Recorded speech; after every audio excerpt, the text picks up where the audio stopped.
Hello and welcome to the Outcast. I'm your host HC. With me is, Wolf. and today we have a very special guest with us. He's a really good friend of mine. Introduce yourself.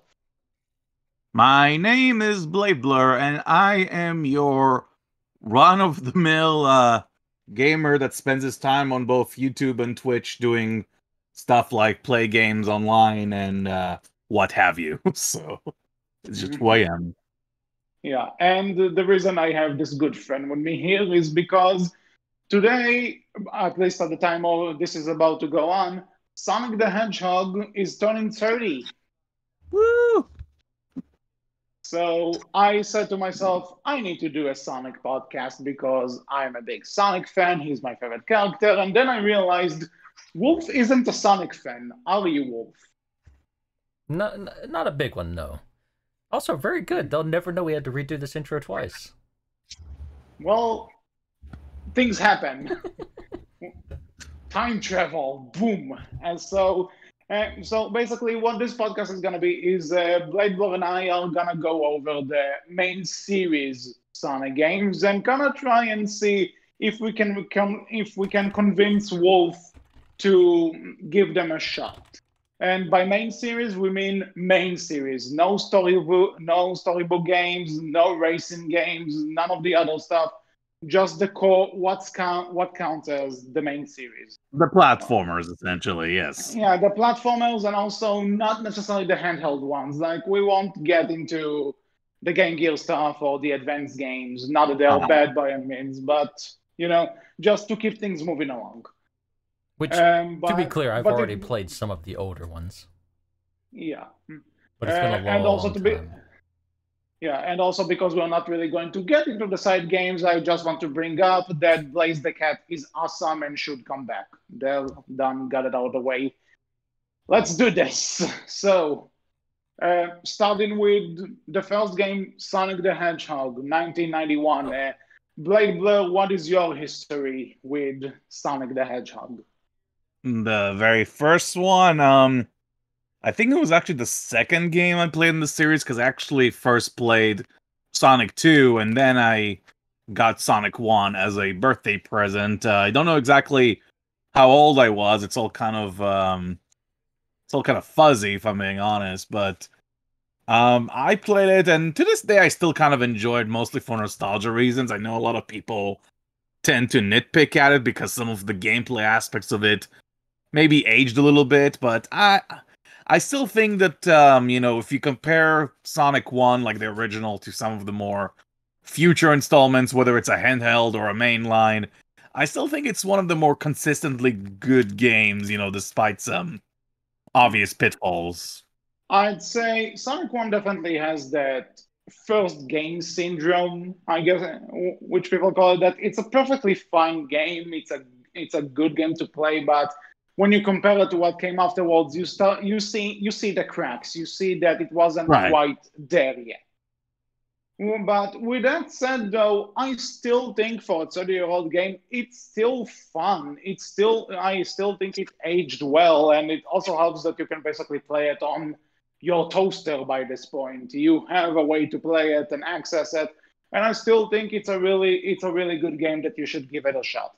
It's not perfect by any means, and it's not my favorite, but definitely play it. Wolf, have you tried the original Sonic the Hedgehog? Yeah, this was one of the first ones I played, if I'm not mistaken.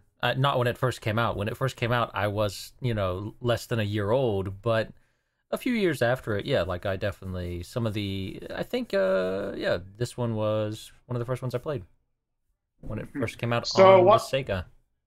So what you're saying is that you didn't play video games when you were a few months old. God, what a noob! How dare you? I know, for shame. I mean, Bladeblur, you picked up a controller when you were less than a year old, right? Right, when I was a fetus, exactly.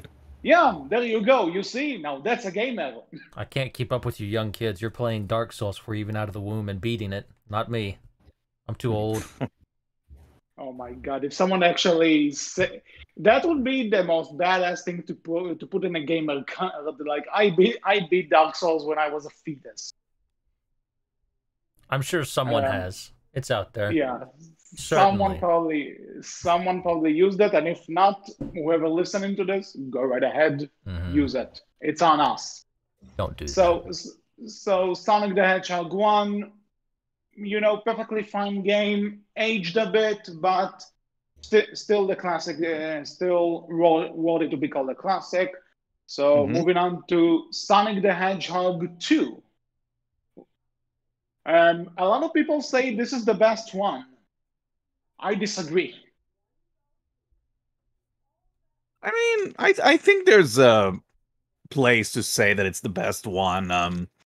The level design definitely attributes more to Sonic's speed compared to the first game, whereas I think the first game focused more on platforming than the speed aspect, which I think for the first game is fine because they were just trying to test the waters out and figure out what Sonic is. And the second game is kind of when they figured, okay, this is a fast character. We need to accommodate the level design to fit his speed. So I think because of that, a lot of the design of Sonic 2 works, and that's the reason why people really enjoy it. I mean, there's some stinkers here and there, like I'm not gonna defend stuff like Oil Ocean or Metropolis Zone a whole lot, but I do, Slicers. yeah, Slicers is all you need to say.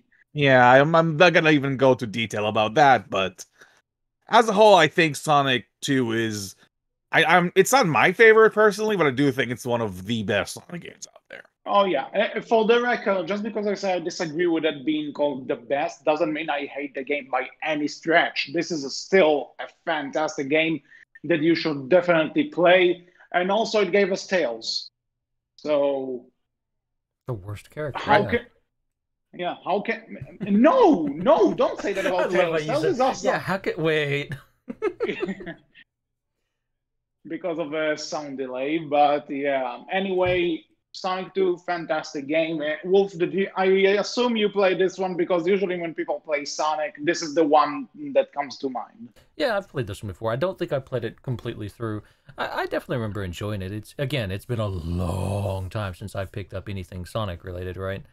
But I would say, right, the old games, I think I too would be someone who preferred this one more, but that's more so because, again, I'm one of those people who prefer the speed more than the platforming bit. And, thinking of that, right, which one do you guys play, having played the 2D games and the 3D games, which part of Sonic do you prefer more, the speed or the platforming? It really, I would say speed a bit more because that's obviously the gimmick Mm-hmm. of Sonic. That's his core identity. Like when you think of fast platformers, you think Sonic the Hedgehog. So for me, I'd say speed. But what I really like, and some of the games do that, is that when you use the speed to platform, that you need that momentum to get through jumps you wouldn't be able to make normally. Mm-hmm. That's fair. Yeah, it's funny because I'm actually on the different mindset. I mean, as much as the gimmick is important to set the character and the gameplay apart, I'm more into the whole platforming aspect because I think Sonic is first and foremost a platformer. Because if you just have a game that relies purely on speed, then you can simply play something like a racing game instead and have the similar Yeah, kind of result. yeah, Which is Fair. why, yeah, which is why one of the games that came out, I think, Sonic Unleashed is a really perfect example for a game that we'll get to it. We'll get to I it. know, but it's related to the answer to this question, though. Okay, Is fair is enough. a game that purely focuses on speed and not so much on the platform. Mhm. Mm. Yeah, I get what you mean, and that's a very fair point. I would elaborate on later on, but I agree with you that too much speed is too much speed. I might as well be playing a racing game. I get that, but it's also if I'm not having these moments where I feel the speed and I feel like I would and I feel like the speed isn't really contributing anything, then it's not really Sonic. Hence Sonic Right. Boom, which, by the way, we're Yeah, not covering. yeah, let's not. Yeah. The cartoon is great. Everything, the games, under the rug. But anyway, moving on. So Sonic 2, really great game. Definitely, definitely worthy of the title it's been given. I just don't think it's the best one personally. Also, that ending theme is amazing. That's like a given for Sonic. I think if there's any one thing you can say is consistently good with Sonic, right, is the soundtrack. Yeah, the music. Mm-hmm. Like even in the games that people recognize as objectively bad, right? Like the soundtrack is still pretty good in those. I don't really like Shadow the Hedgehog soundtrack, but that's another story. But yeah, but I agree with you. I get what you mean. The music is usually the best part of Sonic. That is, yeah. There's at least one good track in every Sonic game. At least one. Sometimes. I wouldn't say every single one, but yeah, sometimes if there's a really bad game, at least there's like one decent track that can save it. Mm-hmm. Yes. With that said, I guess the next on our list is Sonic CD. Bladeblur, what do you think of Sonic CD? Because again, this is another one of those that people say this is the best one, and I won't agree with the original release of it. I mean, definitely the 2011 remaster was probably the definitive version of that game, and very few people would argue with that statement, but I think with the original release, back in the day, they were trying something new with CD technology, which back in 1993, that was kind of unheard of, is to play a video game on a CD. So they tried something new. And that's probably the reason why CD was kind of a niche game, because not every person wanted to buy a Sega CD for like $300. I think that's how much it cost at the time. Maybe it went down to 200. I'm not 100% sure, but what I am sure is that at least they had some really cool ideas. I love the time traveling gimmick. I mean, for the time, that was really cool that you had to go to different time periods, and the environment would change accordingly, not just visually, but elements and assets would move around too. So like if you get to the good future, then there are no enemies, and if you're in the bad future, there are more enemies. Yeah, I like that, and I also like the idea of going back in time to destroy the robot generators, and then the special stages in the original list gave me a headache, but. Because obviously they weren't able to run them in like full 60 frames per second like the new release, but now it runs much smoother, and they're probably some of the best special stages too, I would say, in terms of fairness, I want to say. So yeah, that's true. And also it gave us Metal Sonic. I like the Metal Sonic race. I love that race. That's a good point, yeah.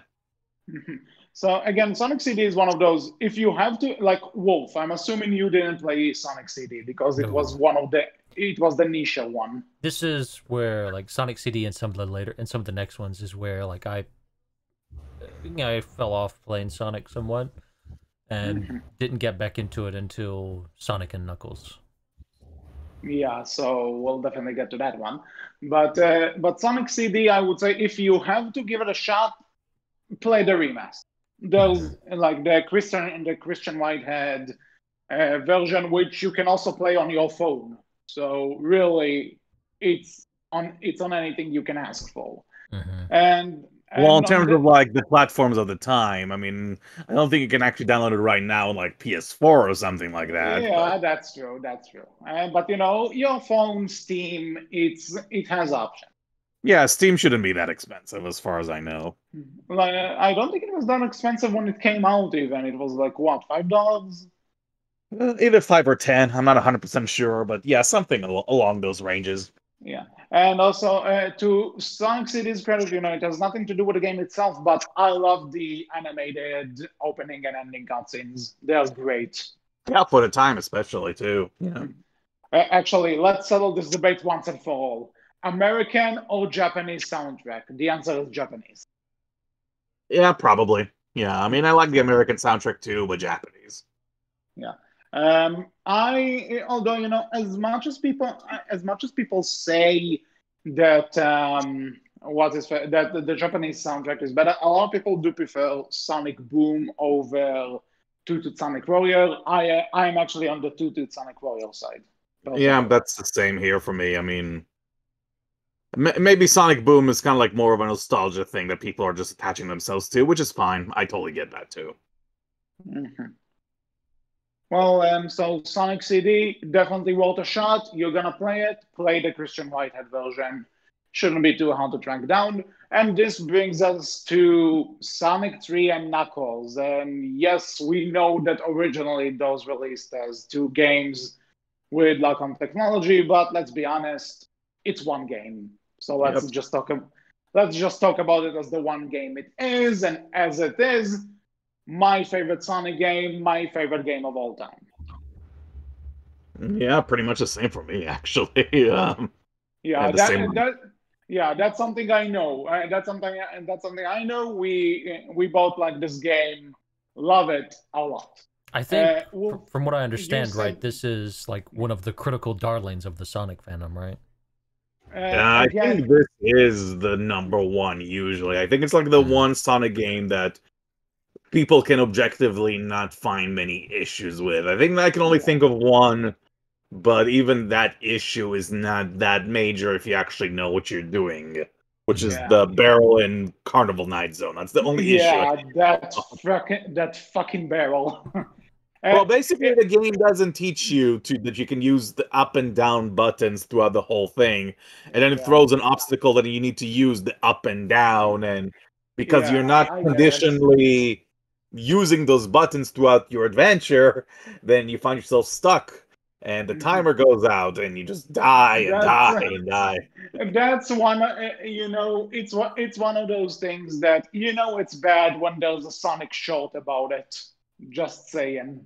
Yeah, but the point is that despite this like little issue, which in the grand scheme of things is not even that major, it's Mhm. just a well-crafted game. The fact that Yeah. the levels are bigger, I think the game looks terrific. I'm probably one of those people who like the Sonic 3 sprite more than the 1 and 2 Mania sprites personally. I just like Yeah, I'm the with you on that. expressiveness of it. The fact that you have three playable characters, and especially with Knuckles, how his path is completely different than Sonic and Tails. I mean, it's Yeah. basically playing a whole different game Mhm. with Knuckles, which is really cool. And Mhm. I can go And on and also, on about Sonic 3. and when you think about it, a lot of traditions were brought to the table with Sonic 3 and Knuckles. Like the fact that you have multiple characters, each with their own play style, and there's also like the actual true supersonic final boss you can fight with a Doomsday Zone, Yep. and like and we have also Knuckles and the Master Emerald and all of those stuff that will carry on to be part of the lore and stuff. It's just I guess you can also say it's the most influential Sonic game in a sense, because to me this is the standout to beat, and a lot of games I think kind of use it as their jumping point in a lot of ways. Yeah, even though I think when it comes to matching what the three Knuckles were able to do, I don't think that would happen like years to come. But they Mhm. tried. It just didn't Yeah. work perfectly, but they tried. Mhm. So with that said, Wolf, you did say you played this one. Yes, I played a bit of this one way back in the day. This was when Mhm. it first came out. You brought up how this game kind of established a lot of franchise firsts and what was we carried on. Was this the first game you actually played in the Sonic series? For No, either of not the you? first one. Not the first one I played. Hmm. Definitely not the first one I played. But this is the one. But Would you say this is the one that this made you is my fall in favorite. love with the franchise? Not even that, but I would just say that this is my favorite one. Again, That's fair. when I think of a game I can just boot up, play, play through it, and then leave it for like a week or two at most, and then play the whole thing again and have just the same amount of fun, this is the one. Absolutely. And Bladeblur agrees with me, I suppose. Yeah, I literally said earlier it's my favorite one. Yeah. So Sonic 3 Knuckles, awesome game. Play it if you haven't. And sadly, this is the only one that didn't get a Christian Whitehead remaster. And it's like, what's the deal, Sega? You're sitting on gold here.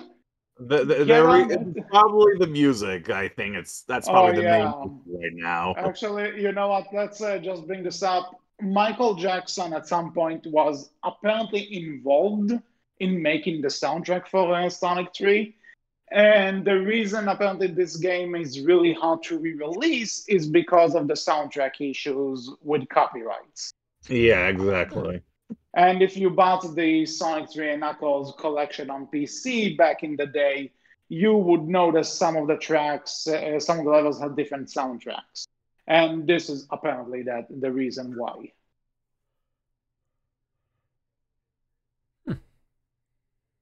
So here's your trivia. Also, Michael Jackson had a game on the Genesis, and it's something, all right. It's something. Yeah, it is. Just like everything Michael Jackson did, it was something. Oh, dude.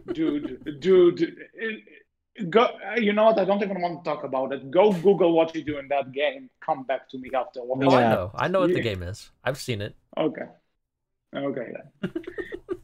Moving on. We are making the jump into 3D with probably another really influential one, for better or worse, Sonic Adventure. So this one I've not played, but I think this one is the one where, this is more or less kind of where 3D started out, I would say, but it's also the one where I hear, at least from people I've talked to who are within the Sonic fandom, very divisive. Either you loved it or you didn't. There's not a lot there's some in between, but not a lot of it. So where do you guys fall? I mean, every Sonic game, I think, from this point onward is gonna be in that love it or hate it, division. Yeah. I think here's the thing: as I grow older and wiser as a critic, an analyst, and just a person, I can see a lot of the flaws with Sonic Adventure. I mean, I just need to say stuff like Big the Cat, and people get exactly where I get at. Oh, you don't need to be older and wiser for it. He sucked from the start, and but you know what I mean. But you know what I mean. I get what back in the day, if you grew up with a video game, even something that you know is bad, you're still gonna like it because you defend it because it's part of your nostalgia. It's like, no, Big the Cat was the best thing, you would say, because you don't want people to besmirch your favorite game ever. But now I can look back and be like, yeah, that didn't work so well. But with that being said, again, probably because of nostalgia, a lot of things about Sonic Adventure, in my opinion, still work. Like, I still like to go every once in a while and play the Sonic stages because they're pretty fun 3D platformers. That maybe, like, the camera isn't perfect, but the level design is great. It's colorful. The music is excellent. So, oh, definitely. I still love it personally. Yeah. So as Bladeblur said, Sonic Adventure is a really mixed bag when you look at it objectively.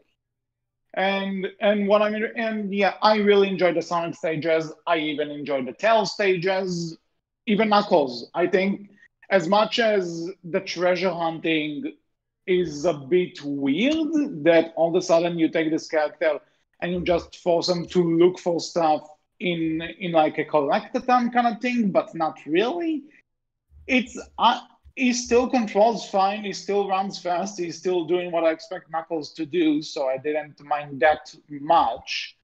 And Amy is the point where I'm like starting to raise an eyebrow a bit, but I don't really mind Amy stages, honestly. And Gamma too. Amy and Gamma feel more like prototypes for games other than part of a full game. You know what I mean? And And I Big, personally prefer Gamma over, some of the other characters, but that just, I guess, just me. So yeah, and Big. Do I even need to say? Do I even need to say? Fuck Big. The best Really? character. You're right. No, he's not. he doesn't even know as much about Sonic, but he knows Big the Cat. That's how bad things have become. Well, because Big the Cat is a meme these days. For You can't- whatever yeah. reason, for whatever reason, he's the memeable part of this franchise. What do you mean? Sonic's a meme too. Don't kid yourself. Yeah. The thing with Big the Cat is that I don't think Big is inherently a bad character. I think his gameplay style is really the issue because slow-paced fishing does not fit into Sonic the Hedgehog. Yeah, I guess someone made that joke that one of the, this was obviously a Sega Dreamcast launch title, and one of the other launch titles was Sega Bass Fishing, and it was like, oh, you didn't buy that one? Well, too bad, you're gonna play it anyway. Yeah, Listen, I mean, honestly, if they ever made another Sega Bass Fishing and Big is an unlockable character, I would actually buy it because that's hilarious. So I will say this though: the music that plays when you actually catch a fish, all froggy, is badass. Like whenever you get there, and it's like something's biting, and it's like. It can get annoying, especially if the catch theme lasts for too long. But I see where you're coming from. Yeah, like at least the start of it, it's like if you play this in a club, everyone is gonna dance. I'm putting money on it. Okay. But we'll take your word for it. But back to the actual Sonic Adventure thing. It definitely aged. I'm not gonna say it didn't age, but at the same time, for every flaw that I can say, this is glitchy, or this is a part that's not really working, or this is a part that's a bit finicky. There's like another part where I can say this is fun. I'm having a blast with this. I can still go back to Sonic Adventure, play it, and still have fun. So I would recommend give it a shot if you can, but be aware it's an old game and you can tell the age. That's fair. Would you agree with me, Bladeblur? Or Yeah, I agree. Yeah, I'm being quiet because I agree. Yes. Okay. Okay. And now I know you probably have some words to say about this one. Sonic Adventure 2. I mean, funny enough, that game is turning 20 because it was used to celebrate Sonic's 10th anniversary, so there's that. Yeah, I think it also came. Yeah, I think it actually also came out on the same day. It also came out on June 23rd, if I recall correctly. I actually don't remember exactly, but I do remember it was used to celebrate Sonic. But yeah, Adventure 2. I actually played that originally on the Dreamcast, not that far off from the release. I managed to get a copy because I think when people look back on Adventure 2, a lot of them think of the GameCube version because this was a brief history lesson. This was a bit after the Dreamcast was discontinued and Sega went multi-platform. And the first thing that happened right after was Sonic Adventure 2 was ported to the GameCube, known as Sonic Adventure 2 Battle. So for a lot of people, this was their first Sonic game. So, right, and it's also one of the first GameCube games that came out. So at the time, when people wanted to have more games for the GameCube, because there was only lunch titles at the time, and stuff like Smash Brothers and Pikmin were out too, but there weren't a whole lot of games. So I think they released Adventure 2 at the perfect time. So definitely that game garnered a lot of traction from the GameCube era more so than the Dreamcast original release. By the way, fun fact, they actually ported Sonic Adventure to the GameCube before they ported Sonic Adventure 1.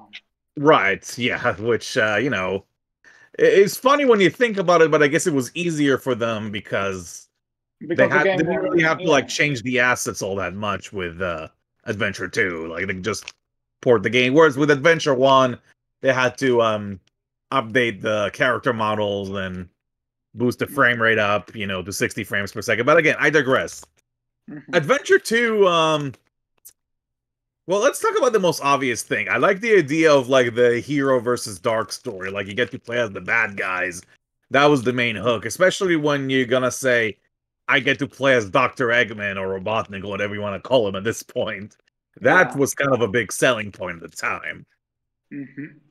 Yeah, I agree with that. And but at the same, like you said, I like the idea that you have you technically play as six characters again, but each one is like a copy of the other. Like Shadow is like Right. Sonic, Eggman is like Tails, Rouge is like Knuckles.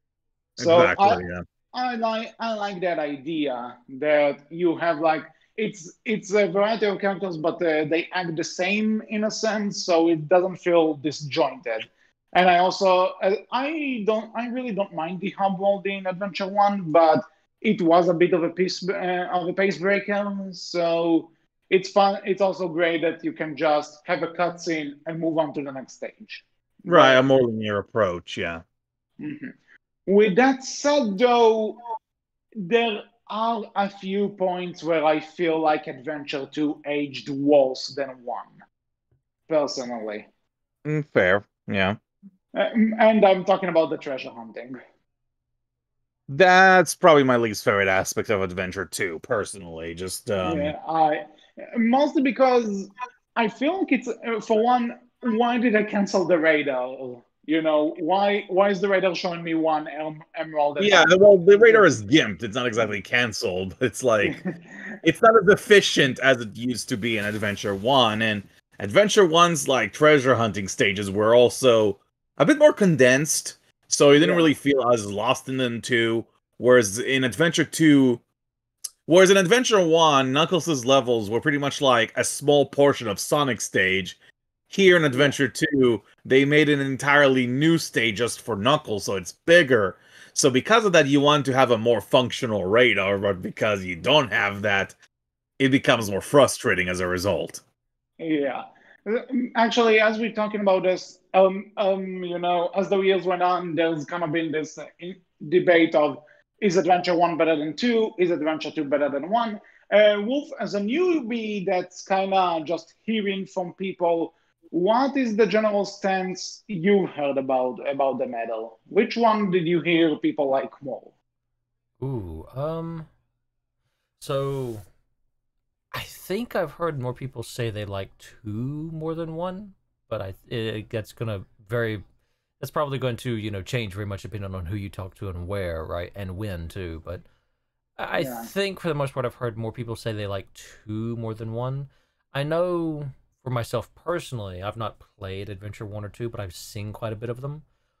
Watching it, I personally probably would prefer two more than one.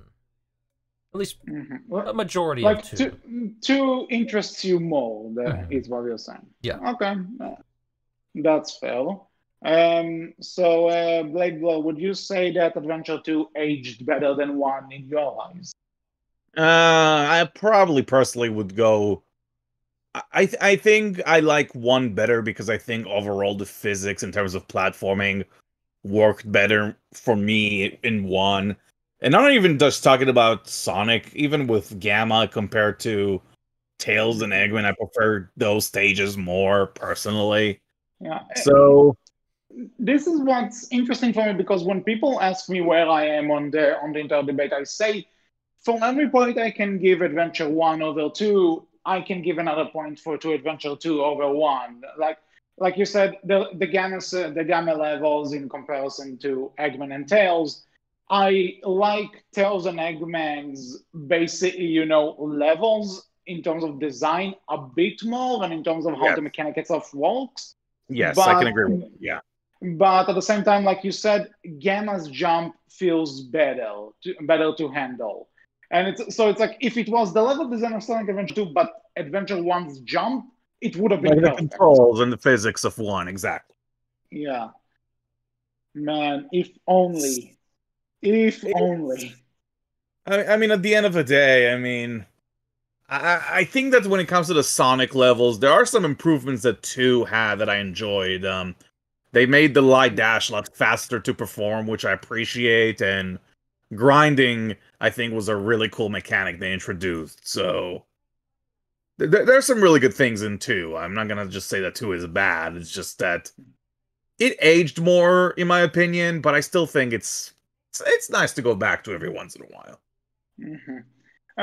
I'd say though that if I have to pick one, I'd say I'd pick Adventure 1 just because I got the opportunity to play it more, because this was the one that was also on PC. I didn't have a GameCube or a Dreamcast growing up, so this is the one I had more opportunity to play.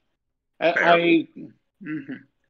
I couldn't really play Adventure 2 back then. I did now with the HD re-release, but Sure, yeah. mhm. Well, with that said, we're moving on to actually when people ask me if I prefer Adventure 1 or Adventure 2, my answer, which is both cynical and serious to an extent, is the next game we're talking about, Sonic Heroes. Oh boy. So, Wolf, what did you hear about Sonic Heroes? Nothing. This one's very much not on the radar for me. I don't know a lot about Sonic Heroes.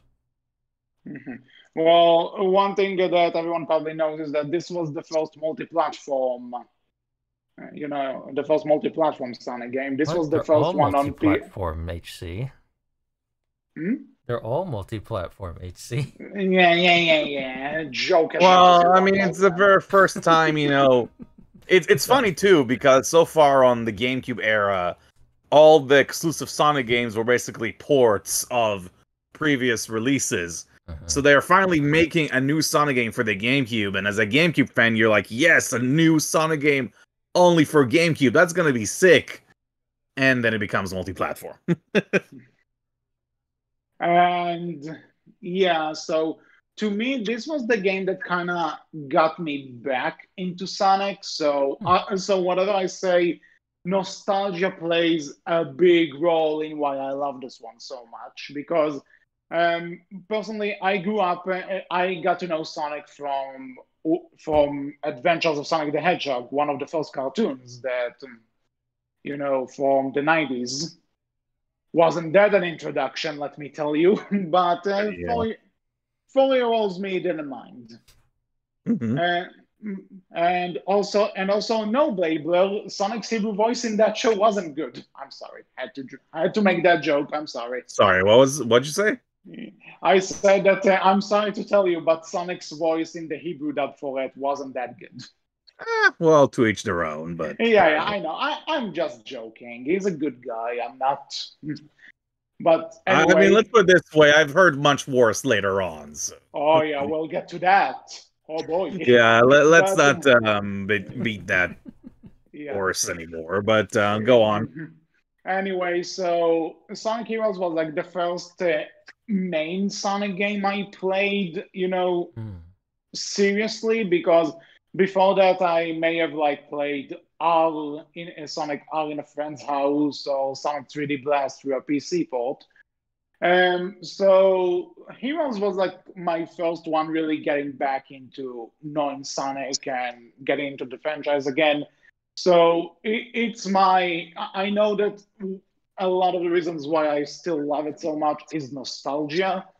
But at the same time, I can still go back to this game and have fun with it. I still like the team mechanic. I still enjoy the levels. Some of them are a bit long, but I really don't mind most of the problems people point out with the game, except for the obvious, the special stages control horribly, and you essentially need to play the game 4 times in order to really beat it. Yeah, basically. But if I take those out, and honestly, it's kind of easy for me to do so because I could just replay the game without getting the chaos emeralds. You have them saved in your file, so just pick whatever team you want to play as. I really like Heroes. I love Heroes. I'm kind of sick of people shitting on it just because of those 2 things. They are legit complaints, mind you, but I still think it's a really fun game. I think what really hurts Heroes to me is the slippery controls. The fact that sometimes if you go with a speed character, you find yourself moving so fast, you're careening off platforms and you die a lot. And I think, and I know it's ironic to say, but it's a speed character, but they should have slowed them down just a tad so you don't find yourself slipping off a platform because, again, with a game with a limited number of lives, you don't want to feel like you're losing lives for silly stuff like that. And maybe the combat could get a little bit, tiresome. I mean, a Sonic Heroes level can last upwards sometimes to like 10 minutes. Because of this, there's a lot of combat encounters you have to deal with. I mean, but it's a matter of like, knowing to change to like a power character to make a short work of an enemy. So it's not that bad. But what really makes Heroes, at least to me, a good game is the fact that unlike Adventure 1 and 2, it just has platforming. It's just a Sonic level. Like there is no mech shooting, there is no treasure hunting, there's nothing of that. It's just standard Sonic gaming. And that to me is what Heroes does best. It just kind of gets rid of all the extra fluff, essentially, and just distills it to just a platforming experience. Sure, there's some variations, with like 3 different characters, each with their own functionality, but at the end of the day, platforming is the key element. Yeah, definitely. And I think this is part of the reason why I say it's my favorite adventure game, because it knows what it is and it sticks to it. So, let me ask you this. If I'm someone who's looking at the earlier 3D Sonic games and I just want a platformer, I just want to, play a platformer. I'm not really interested in any fluff. I'm not really interested in any extra stuff. Not really interested in any, not, too concerned with story, just looking for a good platformer. Out of these 3 early Sonic 3D games, which one would you recommend in that respect? Then Heroes, I think. Yeah, probably either 1 or Heroes, I would say. That's fair. And also, I do want to say, though, as a personal thing, I think Heroes also has the best final battle of that era. At least to me, again, personal opinion. Fair. I will say though, if you do ever want to play Sonic Heroes, try to get either the GameCube or the Xbox versions. I wouldn't recommend the PS2 version.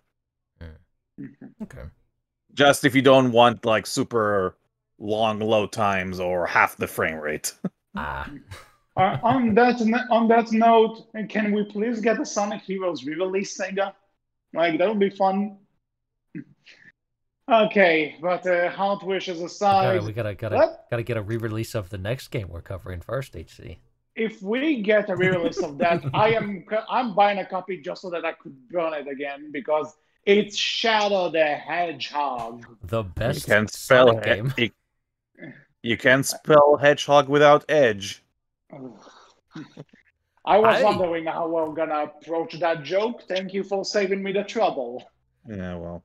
Actually, Bladeblur, if you don't mind me asking you this, at the time this game came out, you were a really big fan of Shadow. If I was a big fan of Shadow? I recall you were. I mean, I like the character originally, like in Sonic Adventure 2, and I mean, I think I liked him okay in Heroes. I think that in Shadow, like the game itself, is where my appreciation started to decline dramatically for a multitude of reasons. I mean, the most obvious one is the gameplay shift to gunplay, which I think the gunplay in that game is atrocious. Sometimes. By the way, no, go on.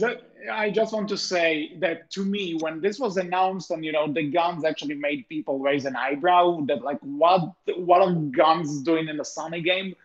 I was listening to 12 years old HC when he saw the trailers for this and he saw guns. He thought, oh, cool, this is going to be a Sonic game with Ratchet and Clank elements. I was about to say, actually. I was literally about to say that. Oh, no. Oh, no. No, I was about to say, it's fine if it has, weapons and stuff like that, but it has to function well. like Ratchet and Clank. And it doesn't. It's like... And there's no way to aim your weapon properly. Like, ammo depletes super fast. The guns don't feel like they have any kind of like oomph to them. Like, there's no impact. And plus, this was at the time where the Sonic X cartoon was on air, and therefore the voice cast changed to 4Kids at the time. So just a lot of the delivery of the story, which I know it's a story for like younger kids, whatever. I get that, but just like the way lines were read sometimes were very rigid and very for kids. Story for kids, you say, when the characters swear, wink, wink. I mean, they try to add like, swearing too, but I don't want to even get into it. No, I think Shadow the Hedgehog takes the years out of my life when I play it. That's all I'm gonna say. Yeah, and no, like, again, say what you want, and I know Shadow the Hedgehog, the game, has a fan base to it, and I know there are people who actually like the game, but I just can't. I can't. Fuck that game. It's probably because of the meme, really.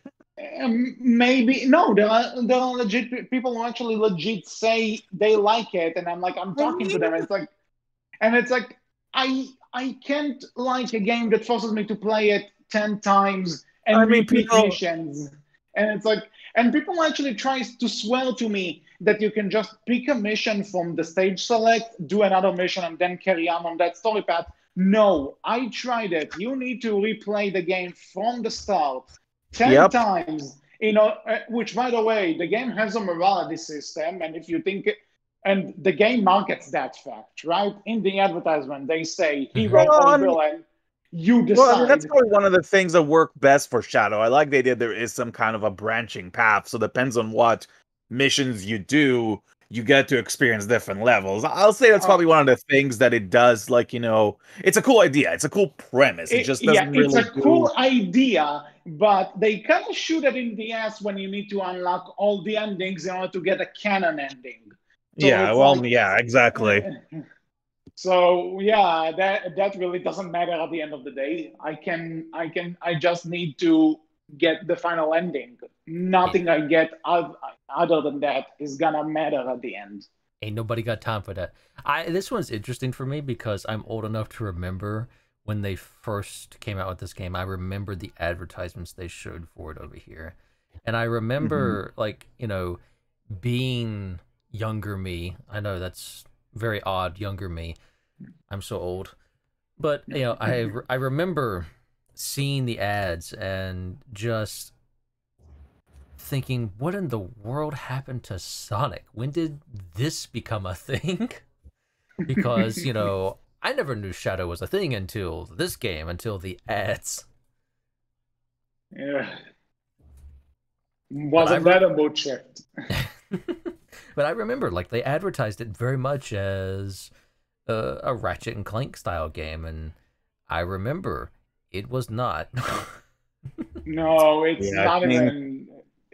That's a huge disservice to Ratchet and Clank, quite frankly. No, like it's something. It's kind of funny to think that at the same time, at the same year this came out, and we also had Ratchet Deadlock. And honestly, and it's like, so for me, actually playing those two kind of back to back because they came out around the same time, it was like, how can you even compare? It's not even a fair fight. Well, I think over here in the US they kind of advertised it more to Jak and Daxter, I should say, to be clear. But even still, right?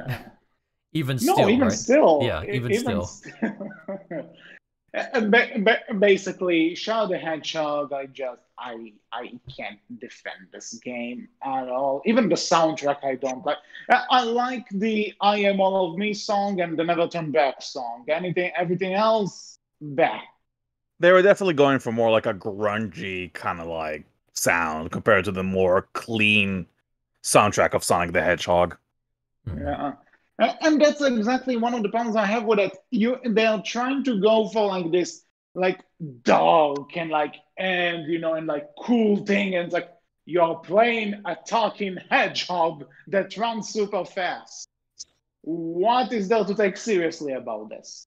I don't mind when Sonic tries to do like a bigger story with more stakes and more serious consequences, but this is pushing it. This is pushing it to levels it wasn't even meant to reach ever. Suddenly aliens. Yeah, suddenly aliens. And they legit do the "I am your father" moment, which is like, what? Why? Okay, well done. Fuck Shell the Hedgehog. That's all I have to Let's say. move on, please. Yes. You say that. Please, let's move on. Let's move on to the. Oh God, it's Sonic 06. I genuinely I will praise Sega for this one, right? Because this is, without a doubt, I don't remember. I think there's another game that might have came out before this one, but this is one of the first true B-movie games where not great, not a great game, but you're not there to enjoy the game. You're there to experience it. And I've experienced this one. I mean, if you want to compare it, I would say it's like the Room of video games, basically. No, it's a so bad it's good game, right? Oh, hi, Tails. Oh, hi, Tails. Long time no see. Oh, boy. What the funny story, Eggman? But it's definitely an experience in that. I did not kiss her. It's not true. It's bullshit. I did not destroy the future. I did not. Oh, boy. But here we go. Tommy was so fall down the out of the hole. equation. Oh my God! I just have to point it out. A few years ago, I actually saw a tweet by Tommy Wiseau where he actually put a picture of himself next to a picture of Shadow and said that he wants to voice him. Yes. Sure he does. He absolutely should, though. That'd be great. I mean, yeah, he's a Shakespearean trained actor. I mean, of course. What is that damn podcast, old Mark? Okay, I'm done. But back to Sonic 06, I want to point out. I do want to point out that when this game was first announced, like at Game Pro, and they were showing trailers and stuff, I think it looked really good. Like, I think that what they were trying to do with the environments and, having multiple enemies on screen, that game at the time, and you can make fun of me all you want, but back like in early 06, it looked amazing. Oh, yeah. And I even remembered I remember even at E3 that year when they released a demo of the game, and I was thinking to myself, yeah, it was rough through like around the edges here and there, but I enjoyed what I played. But then, you find out that the game was really rushed in development and they had to release it that same holiday season, where in all reality, it should have probably been called Sonic 07, if anything, because 06 was way too early. By the way, speaking of that, about the fact the game was rushed, no one is going to deny that. Everyone knows the game was rushed, but, there were multiple sources about what necessarily caused the rush, and apparently some people say that Microsoft pushed Sega to release it on the holiday season for the Xbox 360. Other people say Sony tried pushing them to make this a PS3 launch title, which ironically enough it wasn't. It was released on the PS3 in January of 07, if people remember.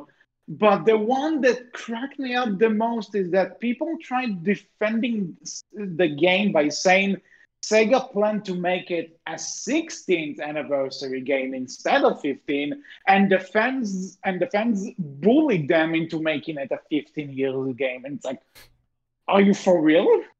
Do you think Sega cares about a bunch of people saying we want the game now? No, because obviously they would have released a Sonic game this year for the 30th anniversary, but they're really not. Yeah, and also for the 25th, we got the two 25th anniversary games on the year. Didn't get anything, exactly, yeah. So no, I don't really believe in the whole like fans bullied them. That's a silly theory. No, people actually use this as a legit source of info that fans bullied Sega to Yeah, leak that's stupid. No, just no. Yeah, so but like Blackboard said, Yeah. when announcements, when trailers and stuff, I was really hyped for 06, and it was my first PS3 game too. Oh boy! Yeah. You poor soul. But I will say this though, okay?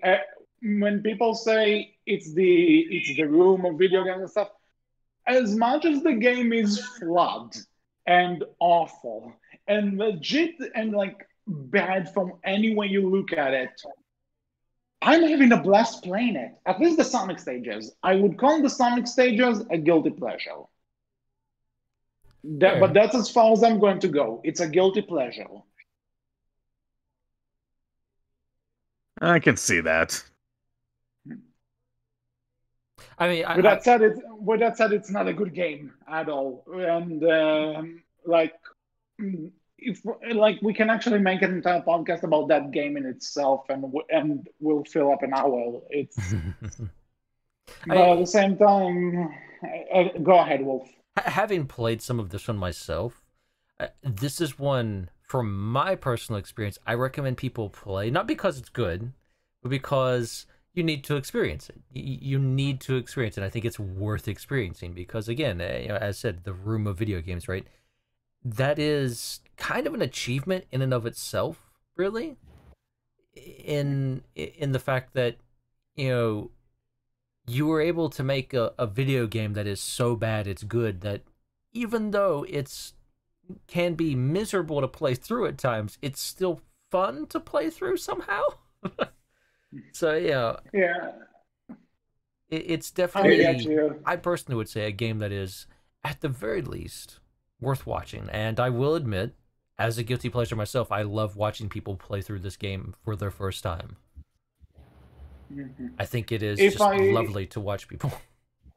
I would say, if you haven't played it and you're not interested in playing it because you don't want to waste your time, watch Clement's 3.5 hours long review. It covers everything you need to know. Or just grab a thing of popcorn, find a playthrough on YouTube, and just sit back and have fun. You will. Yeah, that too. I promise. You can watch Johners. He also did a pretty good 1 hour review on it. Yeah, it's like if you don't have the 3.5 hours, watch Some Call Me Johnny's review. He also did a really good job. Point is, everyone and their mother talked about Sonic 06. Yeah. You know the game. Everyone knows that game. It's not a good game. And and the thing that surprises me the most is that there suddenly seemed to be a shift towards it, that people just now start to sing its praises as if it was this sleeper hit that everyone missed back in the day. And I don't get it. I would say that's less them praising it and more just kind of the meme culture behind it, right? And it just kind of making the game this, the meme culture turning the game into this, what's the word for it? This crap. English. I'm good at it. I swear. I know words. A hidden gem, right? A game that was kind of missed over in its time, right? I think the meme culture has done that to it, but it's not good, right? I think everyone can agree. Everyone can clearly state not a good game. Not necessarily the developer's fault, just a lot of stuff happened to make this game not a good game, and this just kind of became, because it's so bad, became kind of the poster child for the Sonic franchise for quite some time. I don't even think just for Sonic games. I think in general for rush game development or bad games in general, it's usually what people think about, because usually when you say to a person play the association game, name one bad game, a lot of people would just say Sonic 06 is their first answer, like Superman 64 or Big Rig or something like that. It's reached that caliber. And funny enough, even that year when Sonic 06 came out, it didn't even win that many worst of that year. There were actually other games that came out that were even worse than Sonic 06. Bomberman Act Zero, anyone? Oh Oof. yeah, that was oh shit, that was a thing. You're right.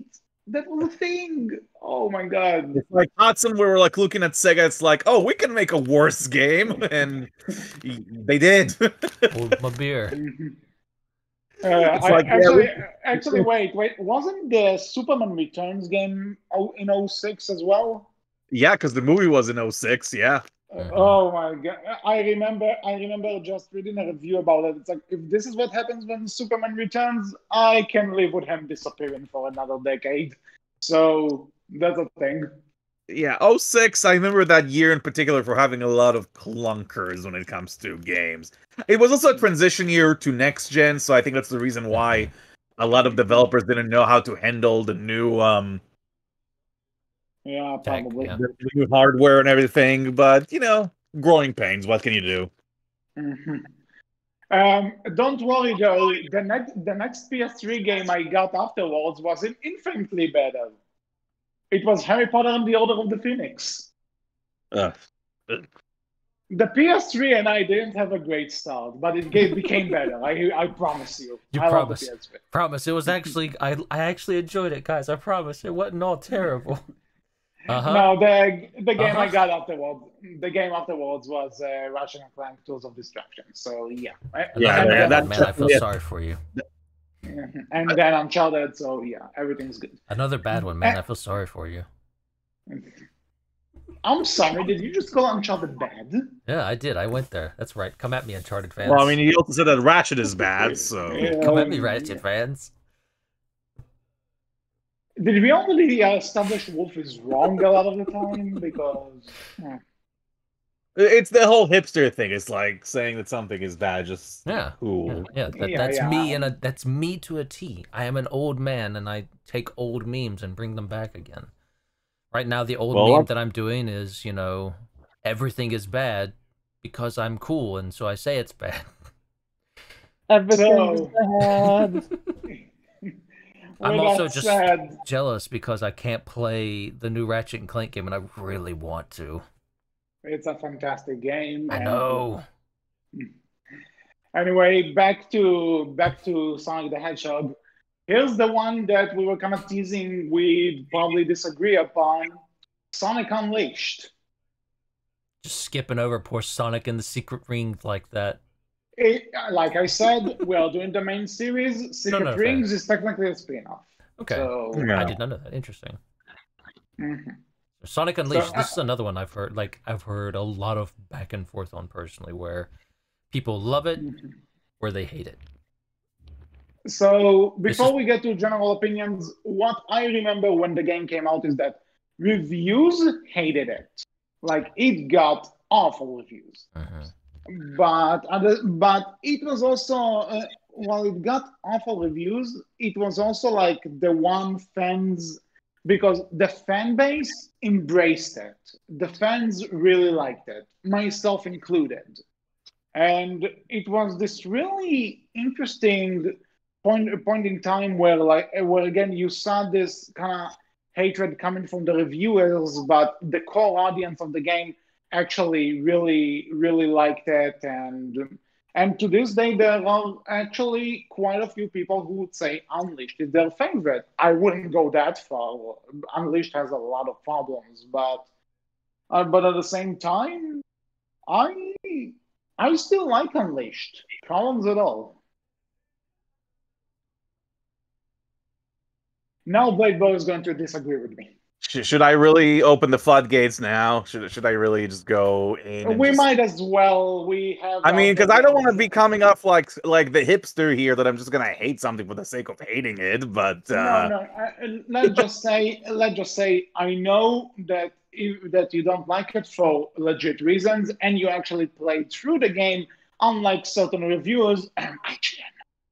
well, I mean, yes, because I have spent like an hour playing Eggman Land, and no Sonic level should last for one whole hour. No, Like that, Eggman Land is just. it's junk. That level is completely unpolished, especially when you have to do precision jumping with that stupid werehog. No, just no. But even before that, the main complaints that people have with Sonic Unleashed is the Werehog, because again, it's much slower and it's more combat oriented, and it's not even like polished like God of War or Devil May Cry, which I think that's what they were trying to emulate, but they didn't really do well. And of course, every time you go into a combat encounter, there's that repetitive music. It's like every effing time. I just can't stand it. But, and that's really the thing too, because the amount of levels you play as the Werehog compared to the regular Sonic, the level amount is the same, but the amount of time you spend with the Werehog is like significantly larger than regular Sonic. A Sonic level can last for maybe 5 minutes. A Werehog level is like 30 to 40 minutes. Yeah, so, I get what you mean. So most of the time you're spending with this character you don't want to play as. And even then, even when I take that element out of the equation, the Sonic levels are just not interesting to me. They're very linear in terms of like you have to run really fast, and which I know, that's what Sonic is, but there was always variety in the level design. There was always like, interesting things to discover if you go the upper route or the bottom route. At least it just feels like a straight line without any variation. That's kind of like my biggest issue with it, that the level design is just not that interesting, and it's just some of the mechanics just feel kind of off to me. Like, you can drift in Unleashed. Like, if you run really fast and you have to, like, turn, like, a sharp left or right, you have the ability to drift, but a lot of the times I just couldn't execute it very well. A lot of the time, I just felt myself careening off, the road and dying over and over. I don't know. It's the first game to really pioneer the quote-unquote boost formula. Yeah. The idea that you need to press the button and you just run super fast. And that's kind of the reason I think why Unleashed didn't work for me, because it's the first game that tried that formula, and I think as Sega was exploring that formula further down the line, they managed to improve it. Mm-hmm. So one of the things I will say regarding the day stages, that again, it feels like that first game syndrome we were talking about, that it's the first game to like try this kind of formula and see how this works, and they did play it safe. At the same time, though, I agree with you that for this kind of thing, a lot of the Sonic stages are basically running forward without much doing from the player. But there are some levels which actually use it to their advantage, like Holaska or Adabat, where you have those water running levels where you kind of need to keep that. Yeah, I know. Again, execution may be debatable, but I like that. I like those ideas of you have a body of water you need to The run idea on. is great, but sometimes when you're trying to run on the water and you have no idea where to go sometimes because the game doesn't give you a good indication of where your destination is, you bump into something and then you drown, and that's annoying. Yeah, yeah, I get you, but at the same time, obstacles. You need to learn the stage. You die in other games because of those kind of stuff. And Yeah, that's true. But that's why there's a problem with the life system, because if you have to learn this stage, that means you die a lot. And if you die a lot, you return all the way to the beginning of the stage. And that's kind of annoying. Yeah, okay, fair. But okay, that's fair. Also, yeah, I want fair, or yay. Yeah. The one thing I will say about the Werehog is that at the very least, it works. It's not broken, and for all its worth, yeah, it's not in the same level as God of War, Devil May Cry. It's not even close, but I don't mind it. It's fun enough for me. Again, it drags. Those levels can last a long ass time. They could have been shortened by like 50% or something, yeah. Yeah, but again, going back, I have no problem going back to Unleashed and play it just for fun. Okay, you know what? Let's talk about one thing that definitely ruins Unleashed, and that's the medal system. No, that sucks. I am not gonna defend that. That's horrible. Basically, I guess we'll probably explain to Wolf and other people who don't know what that is, but essentially it's an artificial lengthening system in which in order for you to play the next levels, you have to collect medals that are hidden in the levels themselves in order to unlock, your progression forward. Here's the problem. You really like the Sonic levels, you have to collect The sun medals medal in order to unlock more Sonic levels. The sun medals are are in the in the night. werehog stages. Yeah, Ah, well, to be honest though, there are some medals in the Sonic stages too, but it works in the way that the Sonic level, the daytime stages have more moon medals than sun medals, and the night Right. stages have more sun medals than moon medals. Exactly, yeah. So the majority of the medals are gonna be the opposite of the character that you play. Yeah, exactly. But that's kind of the problem. I think that's kind of what the future Sonic games did better. That yeah, they're maybe shorter, but they cut that crap out of the way because they don't just gate progression, and that requirement to find medals in a game that, mind you, requires you to go fast, especially with Sonic Unleashed when you have to go really, really fast. Yeah, That yeah. is totally contrary to the design. So I like think that was a terrible decision. yeah, from what I've seen of it, yeah, the idea of having to stop and like look around very much goes against what they want to encourage you to do, which is going fast. And I would say, from having seen a lot of it, right, the game, when it's moving at a very fast pace, looks quite enjoyable to play, right? Yeah, I mean, graphically it looks great. I'm not gonna Mhm. besmirch the graphics. It looks fantastic.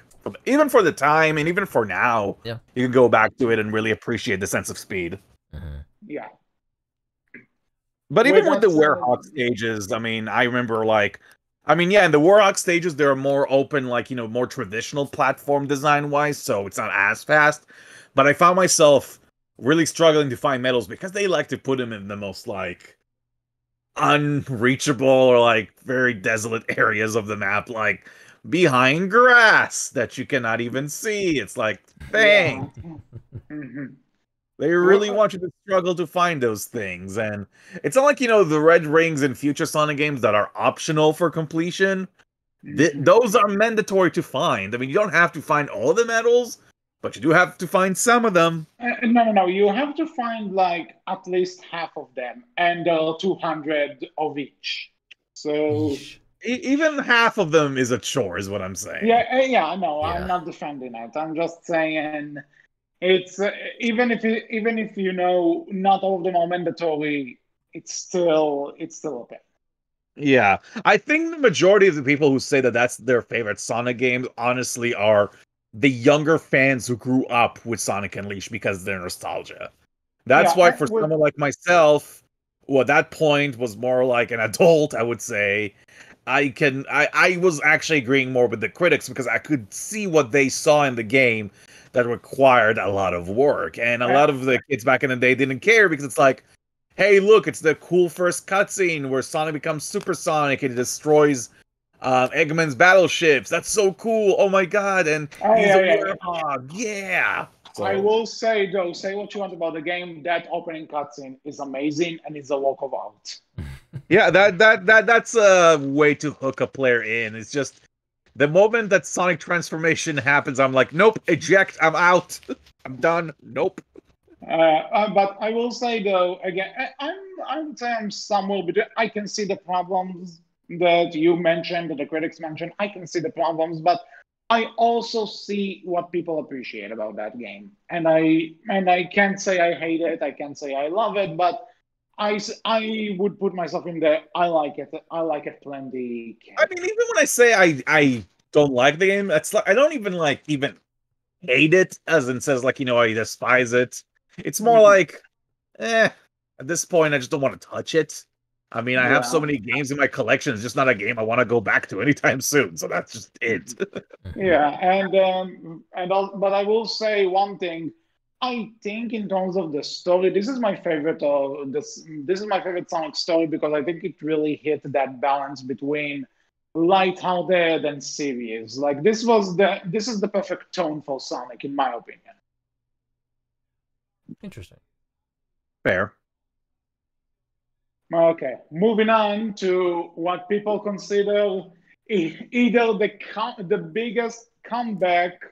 Oh, actually, no, before that, Sonic the Hedgehog 4, Episode 1. Oh boy, this one was Oh yeah, that was something. the thing. I forgot that existed. Yeah, I legit forgot until I quickly looked at the script. It's like, oh yeah, I mentioned we need to talk about it. Yeah, right. I mean, back in the day when Sega didn't actually cram a lot of like remakes and stuff like that, it was a big deal because it was the first, 2D Sonic game on modern consoles, and the hype was justified at the time because we didn't really have anything like that like we do today. So we have to really put our mindsets to about a decade ago or so to really appreciate what it meant at the time. Well, But going, okay. sorry, go on. No, I'm just saying that going back to 4 now, boy, it didn't age well, unfortunately. It's kind of interesting now because when I remember when it was announced, it started off as Project Needlemouse, and no one really knew what it meant and everything. And then it became, and then like it became Sonic 4. And the thing is that one, I didn't really get why we need to make it episodic, especially when we get to some of the later stuff regarding that game. But there was this entire, the physics weren't quite right there. But when I remember playing it when it came out, and I enjoyed it, I liked the game just fine. It was well But received critically at the time, yeah. And I yeah, remember when I used to write reviews for a publication at the time, and I remember actually writing it a lot lower than most people, and people were giving me a lot of flack because I was more critical than most people at the time. And nowadays, when I'm looking back at that review, I'm like, man, I was way too nice. here's the thing. Here's the thing about this that. For one, if you mentioned that, I just want to say that Bladeblur's, written review of Shadow the Hedgehog is the best thing to exist, and sadly we can't link it. But take my word for it; it was amazing. It's lost Um, media at this point. yeah, sadly so. But I remember that review, dude, and I treasure it for eternity. Well, Point I is, appreciate it. Thank you. yeah, back to Sonic Photo. When it Yes. came out, when it came out, there was this entire, oh, the physics aren't the same, but it's fun, it's good, and there was this sense that the more you played it, the better it seemed to get because you were getting used to the fact that physics are different. But then, and this was kind of like my mindset at the time. But then, the more I think about it, and if I played it more afterwards, I don't think it's a terrible game, but man, is my opinion of it much lesser than it was back when it came out. I think as a 2D game, it's janky in terms of the physics that they just don't really feel right, especially when it comes to momentum-based gameplay. The idea that, if you go down a slope, you don't feel like you are accumulating speed.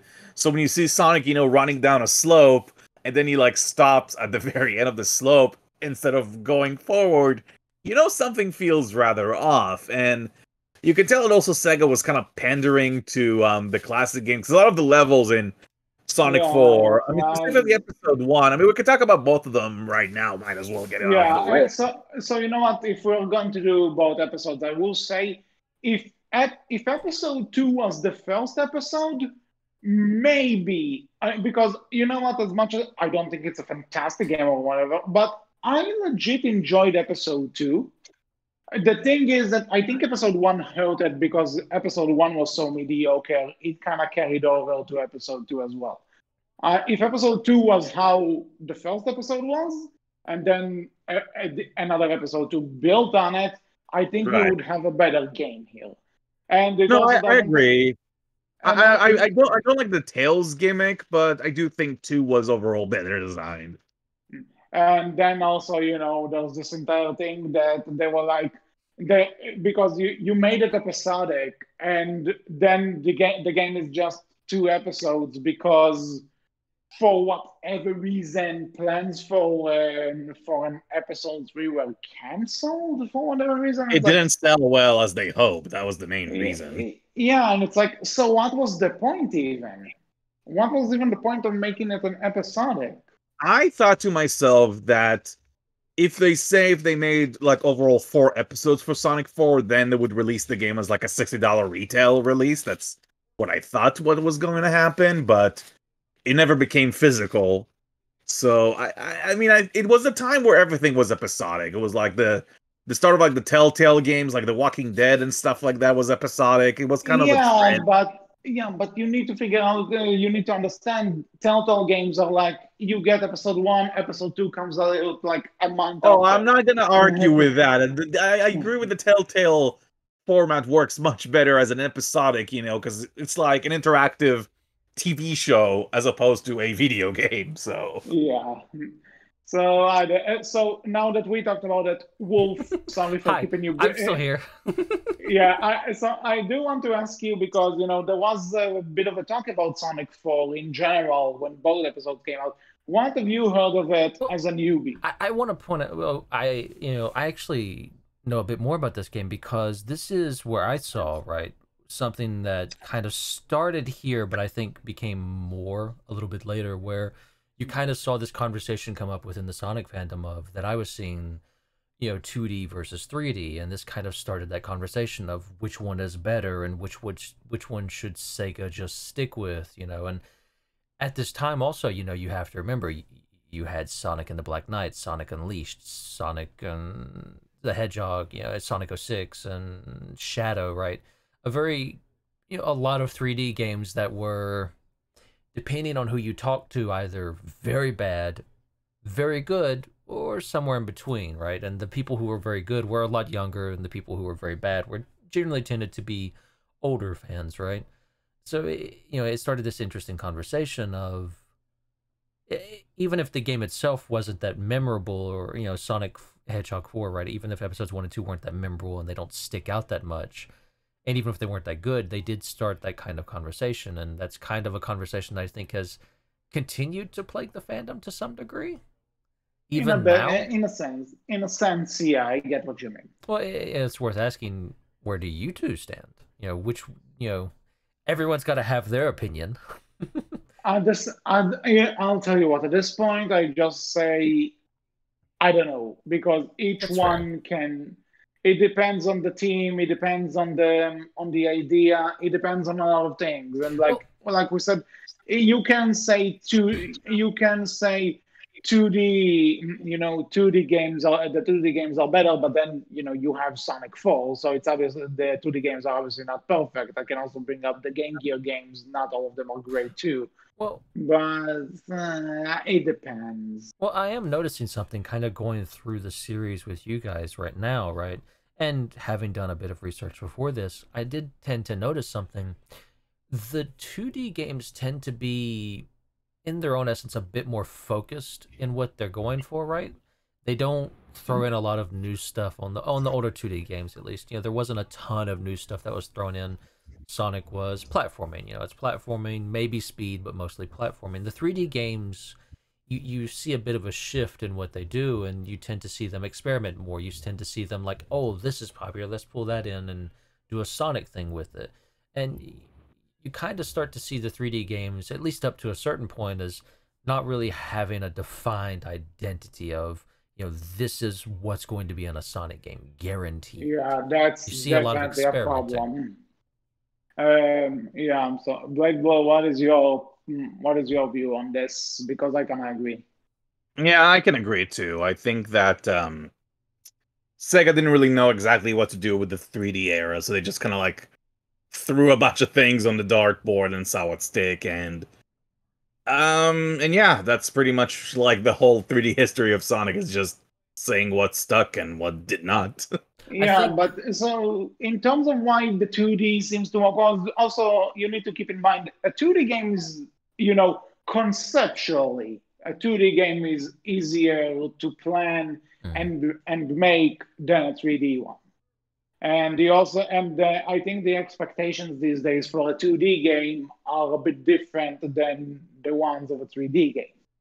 Right. Because so in that sense, I can see how they want to because the 3D ones are obviously like what's gonna be the main thing. Like if you look at Sonic 4 Episode 1 and Sonic Colors, both came out the same year, a few months apart.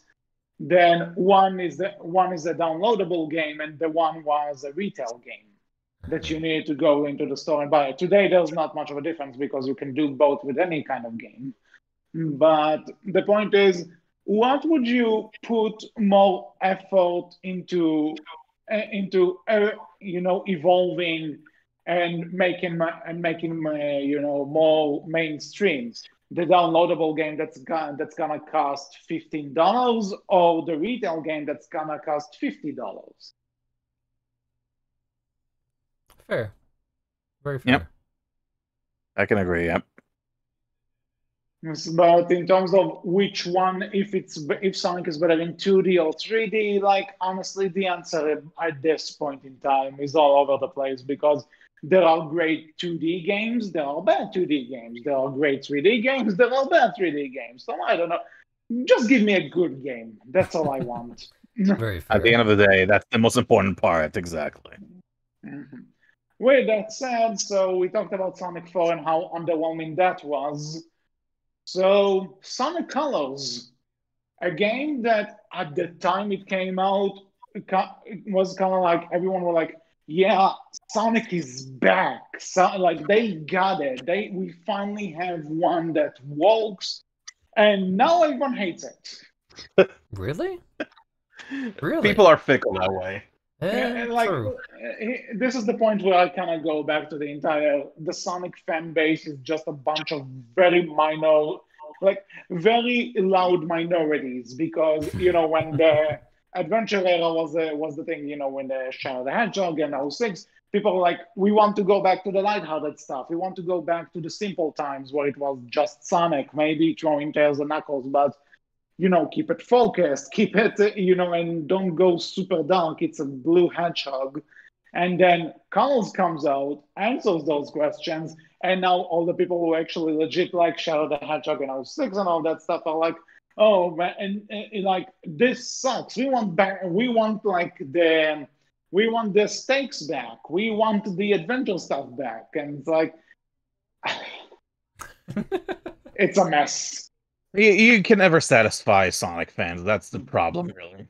Yeah, if I may quote one of the greatest pieces of theater in our time, you'll never be satisfied.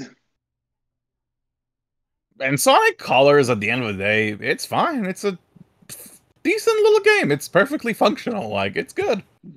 I will say that I only got a chance. I don't own a Wii, so I got a chance to put in one playthrough of it at a friend's house, and I'll probably have more of an opinion on it once the remaster comes out later this year. Yeah, it's nice it's finally coming out outside from the Wii. I mean, nice that other people can experience it with like proper 60 frames per second and like widescreen. I mean, that's all you really need to like update that game. So yeah, and honestly, I'm surprised we didn't even get a PS3 version of it. Like people were kind of sure that after generations we would get an HD Colors version, but nope, we're only getting it now. But better late than never. But either way, but from what I remember of my one playthrough, I enjoyed Colors. Like, I obviously have my few points with it, but at the same time, every game kind of has its moment. So I remember enjoying Colors. yeah, I thought Colors was fine. I think people also didn't like the Wisps. I think because they started from this game, like all those different aliens that give you powers and stuff like that. I think people usually say, oh, we hate the Wisp, and Sonic Colors introduced them, so therefore Colors is a bad game. I think the Wisps are fine, they just need to be used in moderation, and I think in some of the future games, they kind of went overboard using them, in my opinion, because it didn't make sense that those creatures come from this planet in Sonic Colors, and then they show up in different areas. Apparently the explanation is that they just liked Sonic so much that they just decided to help him in his future adventures. I guess. Whatever you say, Tezuka, whatever you say. What are the Sure. how are the Okay, controls in this one? I've heard a bit of back and forth. yeah, so it's one of those things that I think it's a bit more. You can obviously tell that the gameplay has been tweaked since Unleashed. Like there Okay. are some improvements, and also in terms of the level design, it's a lot more platforming. You obviously have the speed moments, you have the boost, you have everything, but it's not as boost heavy as Unleashed was. Okay. But the boss fights were pretty pathetic. I know from what I've heard, like this is where a lot of people say like this is where the 3D era finally started to shine a lot more, right? Yeah, back in the day, this was the one. This was the Sonic found its way. It probably wouldn't be looking back now, it probably wouldn't be seen as good, right? Like a lot of people, some people, you can argue that maybe they didn't even like the game back when it first came out, but now there seems to be this thing now that like hating colors is like the popular thing. Mm. As you said, fickle. Mhm. Fickle. Indeed. But a year afterwards, we got Sonic Generations, and I still love Generations. Generations is still one of my favorites. This is how you celebrate an anniversary of a franchise. Oh, definitely. Like, yeah, people can complain about the stages being reused as much as they want. For this kind of game, it fit. And I think they did it well enough that you can recognize the levels, but they're also different enough so that they're not rehashes. Yeah, I've heard. Yeah, Oh, go ahead. Oh, go on. Yeah, I've definitely heard this is the 3D Sonic game, right? Like and I've even played some of this one myself too, right? And I would agree, like it is the 3D Sonic game. If you're going to go for a 3D Sonic game, this is the one you go for. I think most people would recommend, if you play anything Sonic, play this one at least. I would say that objectively, if I look at all the 3D Sonic games that came out from the first adventure game till now, Generations is probably the best one. I think it has the least amount of issues. I think the design of all the levels is spectacular, whether you play as the regular classic Sonic or the modern variant of Sonic. I think that you'll have fun either way. I mean, yeah, not every level is 100% perfect, but for the most part, here's the thing. Yes, it's obviously pandering to nostalgia, so it's creating a lot of those classic levels, but that would not work well if the physics, if the controls, if the mechanics didn't work well, and they do. And that's basically what Generation does spectacularly that Sonic 4 kind of botched. Because Sonic 4 also was trying to recreate the classic formula and bring classic levels and classic Sonic gameplay, but it didn't feel right. And yes, I mean, the physics of the classic Sonic is not one-to-one to the Genesis games, but they feel much more authentic. Yeah, agreed, 100%. Also, I just love playing it. Like it's just one of those games that I can pop in at every day and actually beat it start to finish and have a blast with it. Just a really great game, honestly. The only disappointment I have with it is the story, which I think just had so much potential, and they didn't really do anything with it. But who cares? I love the game. I mean, It's yeah, great. that's such Go a play it. small thing. It's like, oh well. I mean, kind of a bummer, but I can live without it. Yeah. Actually, if we speaking of the story, there's one thing I want to point out that there's a point in the game, like at the very start, where Sonic makes a reference to both Secret Rings and Colors, which were Wii exclusive titles, and this game wasn't even on the Wii. Yeah, well, they expect hardcore fans to get it that they buy every Yeah. single game that comes out. So yeah. Yeah, I know, but it's kind of ironic and funny when you think about it. I know. I'm just saying that's probably the reason why. Yeah. Mhm. So, with that said, Wolf, you also kind of said you heard really good things about Generations. Yeah, I've actually played some of Generations myself. Like, it's definitely out of what I've seen and what I've played, which admittedly I've not played a lot of the 3D games, but I've seen quite a bit more of them. Sonic Generations would be my personal favorite, and it's the one I would say people should go to if they're looking for a great Sonic game to like jump into the franchise with, right? Yeah, and the modding scene of that game is like amazing as has well. mods. I did not know yeah, that. definitely. Interesting. Yeah, Yeah. here's how Sonic Generations is great. Someone made the entire day stages in Sonic Unleashed work in the engine of Sonic Generations, Yeah, and it's actually a lot more fun. Wow. Yeah, like if you want, look up Unleashed Project. Really recommended. Yeah, it's basically all the levels from Sonic Unleashed using the Generations engine, and yeah, it just functions a whole lot better, basically. Also because the frame rate doesn't go to shit in any of that, but you know. Yeah, Like exactly. the PS3 was screaming at me whenever I played that level, but different story. Well, so now you're saying, okay, Colors, Generation, Sonic is back on track, about freaking time, and then Lost World came out. Yeah, I've don't not heard a lot fix about one this eight one. broken. Like this one is definitely like one I've not heard much about, so I guess that means probably not very good because people don't want to talk about it. But yeah, I've definitely not heard a lot about Lost World. It's Just another kind of history lesson here.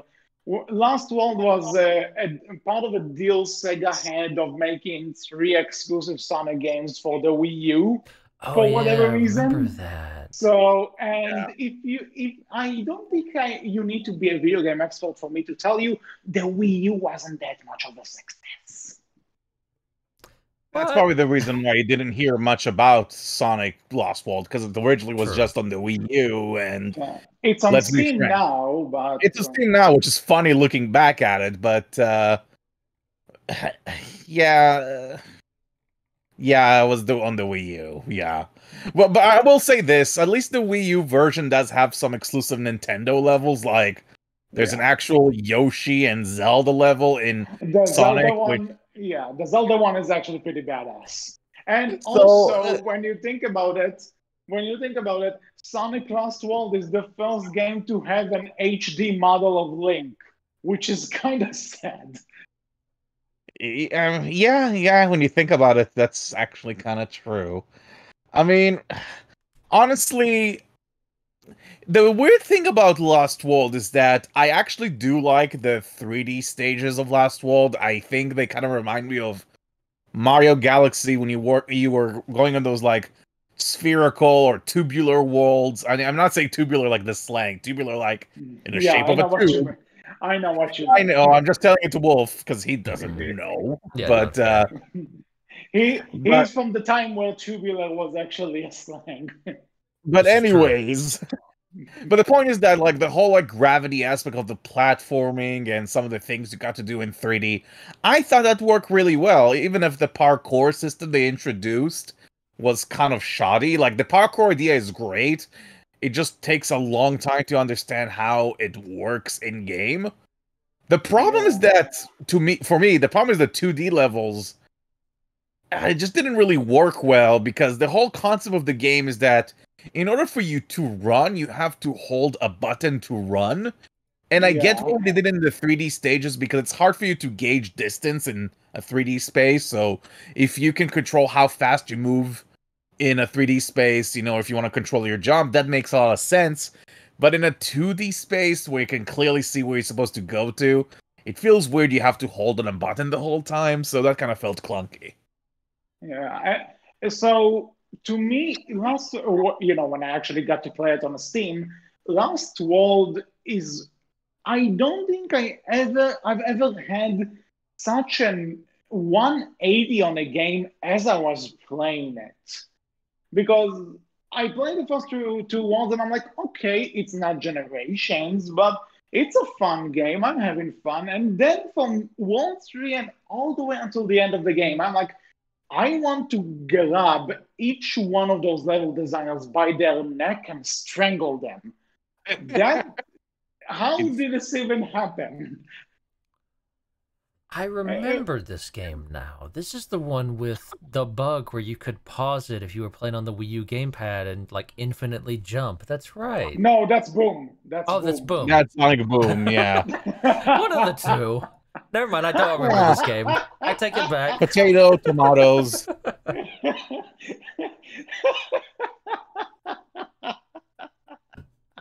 I take it back. I don't remember this game. Well, that was. I gave it a shot. I gave it a chance. Okay, so back to Last World. What else can we really say about Last World? I mean, it tried some new things. I honestly don't hate it as much as most people, but I can get why people were kind of upset because Generations work really well, and they were kind of trying to do something wacky despite it working very well. But hey, I respect them. This is one of the rare occasions where I actually respect the experimentation here, because I thought the 3D gameplay stuff actually worked pretty okay, but I can see why some people might have an issue. I don't mind the experiment, but I think it's just the level design. That's really it. The level design bothers me in a lot of places. Like some levels, yeah, I can see that. I haven't played the game in years, so I need to kind of revisit it again, but yeah. Like, and also I just, like, the final world, what's it called? Lava Mountain. Yeah. It's not Eggman Land by any means, but it's like, I don't. I like to call it Dubstep Mountain because the soundtrack is pretty much dubstep a lot of the time. Dubstep Mountain. Oh my god! Someone needs to make that. Like, it sounds like a ride in a theme park. Okay, whatever. Basically, Last World. I like the first two worlds and not everything else.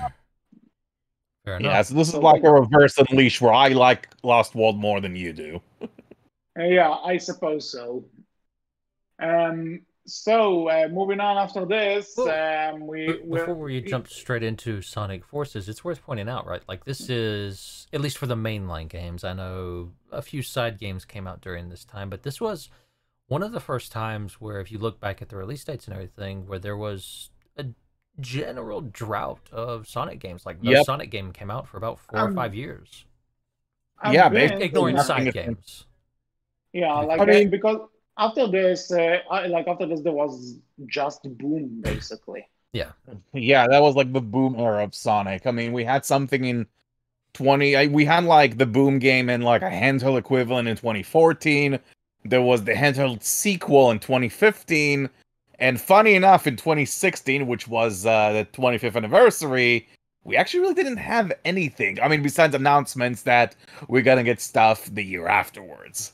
Actually, during that time between Last World and Mainland Forces, there was that time where Sega actually released the Sonic Jump remake for the iOS, and this was around the same. And this was around the same time Nintendo, released for the iOS Super Mario Run, and everyone made the joke that only on your phone does Sonic jump and Mario runs. Jeez. It's also worth pointing out, right? Like, the only other Sonic thing you had that was 2D was Freedom Planet during this time too.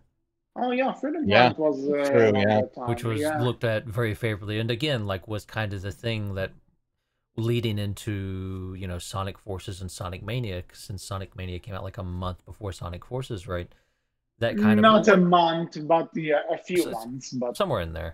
But yeah, like that majorly led into I remember the debate of, hey, 2D Sonic versus 3D Sonic and which one's better, and a lot of people preferring once more like 2D over 3D, right?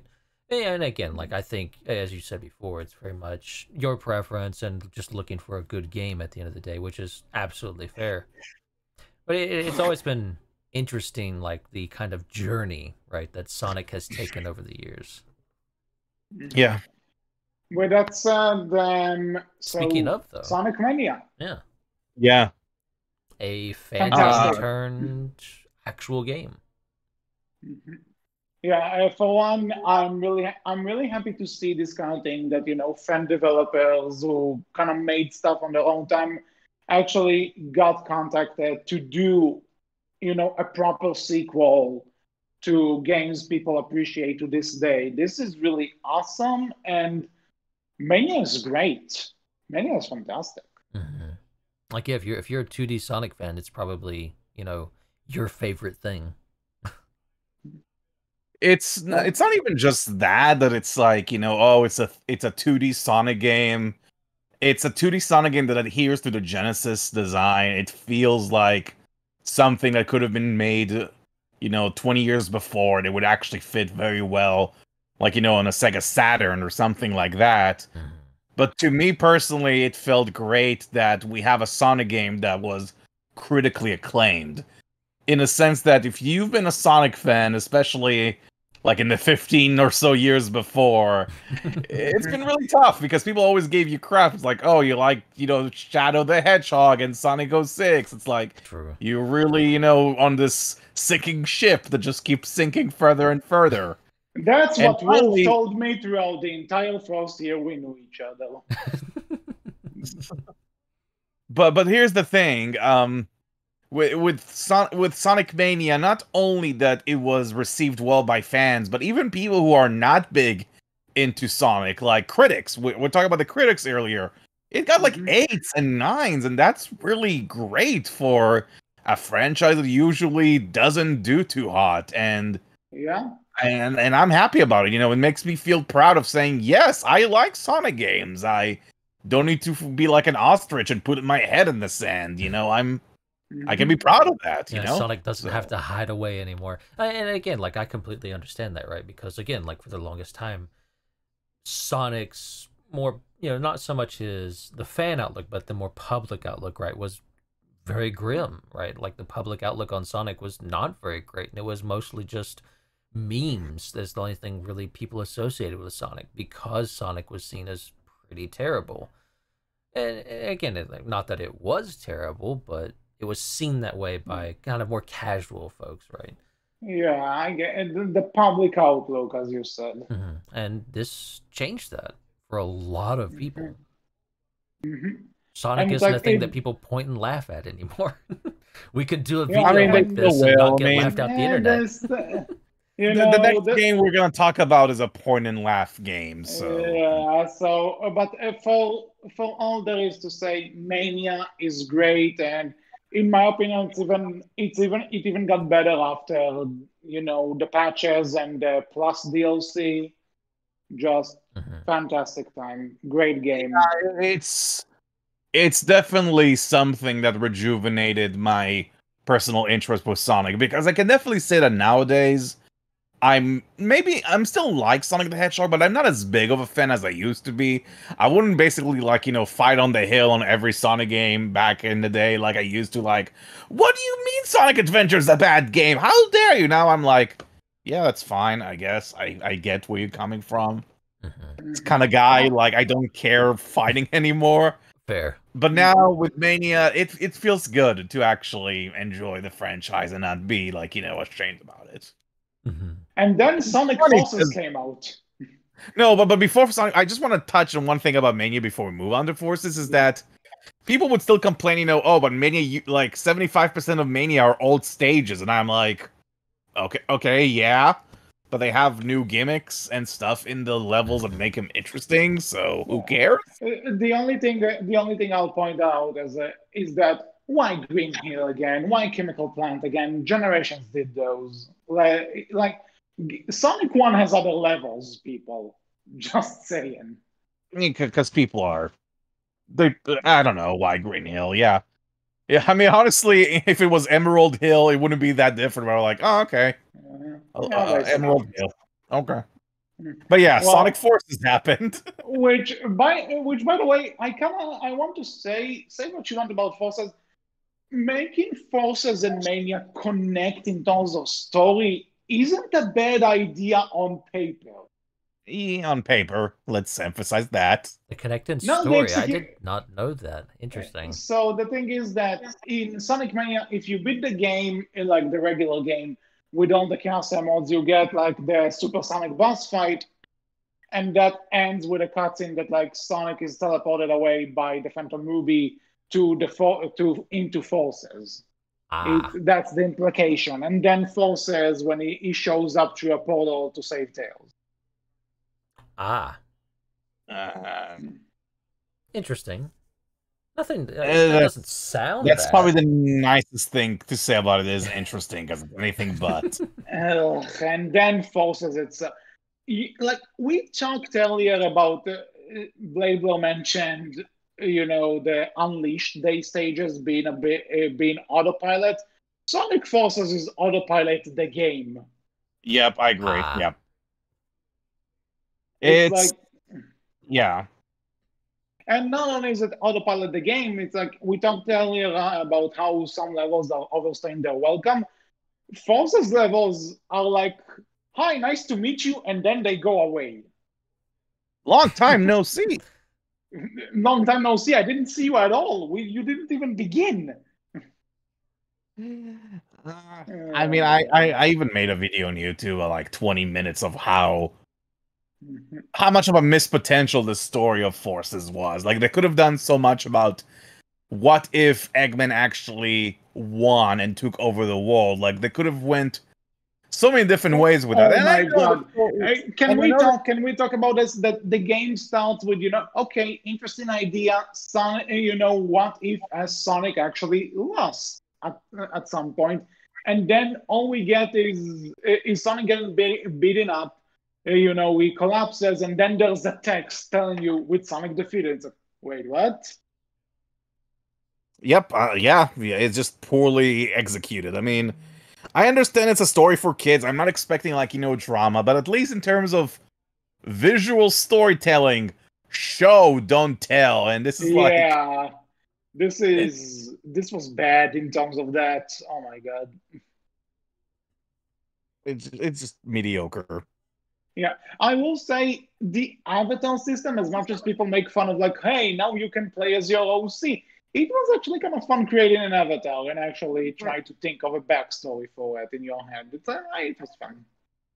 I think it's fun for the younger fans. I didn't like the avatar gameplay personally all that much, but I still think as a whole Sonic Forces is mediocre, especially when you also Classic get to Sonic. What happened? I was about to say, as you get to play as classic Sonic, and especially since this game came out after Mania, it just gives it such a bad impression. It's you speak of gameplay. What exactly do you mean? Like when you say autopilot, to clarify a bit, what do you mean by that? That's a question for you because you said autopilot. Yeah. So. Oh, putting me on the spot. Don't go silent on me. You worry me. So. I mean, yeah, you're usually not silent. Oh, I'll take it as a compliment. Anyway, what I mean by that is that whenever, as Model Sonic specifically, there's this point, you have the boost. So, obviously, for the long stretches of road, you're boosting.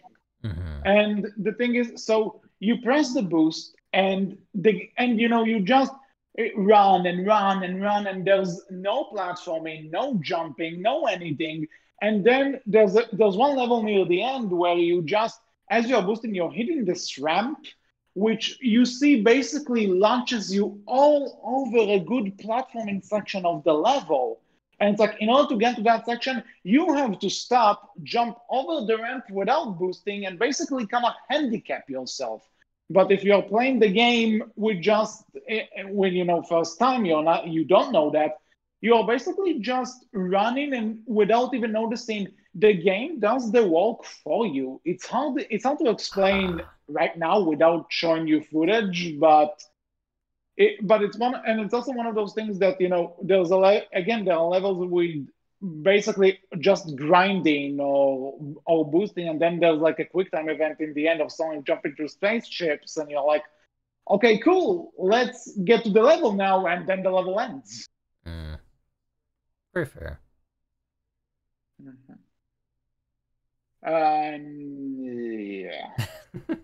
And I think the whole sad point about this is that I think this is pretty much the last game in the canonical series, as far as I know. Yeah, like there's nothing else until the next game, which is supposedly called Sonic Rangers, but nothing is certain. Go Sonic Rangers! No. You know they're going to. Yeah, I mean, I would watch that. If it's actually called that, it's just a name that's been running around, but there's no official confirmation yet. But after Forces, the only thing we really got out of Sonic was the movie, which was okay. Which was okay. Like, I actually enjoyed the movie. You can watch our video on it. Yeah, you can check our review on it on the channel. But yeah, looking at the future of Sonic, you know, what are your takes? What do you expect? What would you want? Honestly, I'm surprised the Mania 2 didn't happen by this point. Yeah. Maybe it is in development and we don't know. Yeah, I would assume it's gonna happen. They can't just ignore Mania like that. They know people really liked it. There's no reason to not do a Mania 2. Yeah. Is there anything particular you would like to see from Sonic other than Mania 2 potentially? So at this point, the new game that was announced, again, supposedly Sonic Rangers, no official name yet, but I would like to actually see what is it. There are rumors about what it's gonna be, but I want to see it for myself, not rely on rumors. I want to see the thing in order to judge. I'll play it most definitely because that's the type of person I am. But I also want to kind of see what I'm getting into and if I'm gonna like it outside of brand loyalty. That's fair. And on that note, we didn't really talk about the other stuff, but obviously there's the movie sequel that's coming out next year, and there's also the new Netflix show. That there are interesting stuff on the horizon. It's just a matter of gotta wait, see where we're going. Yep. I suppose. Hopefully, the future is bright. For sure.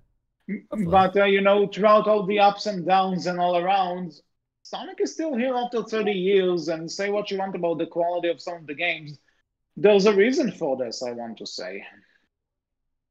Yeah, I mean, he still sells pretty well to this day. I mean, that definitely means something.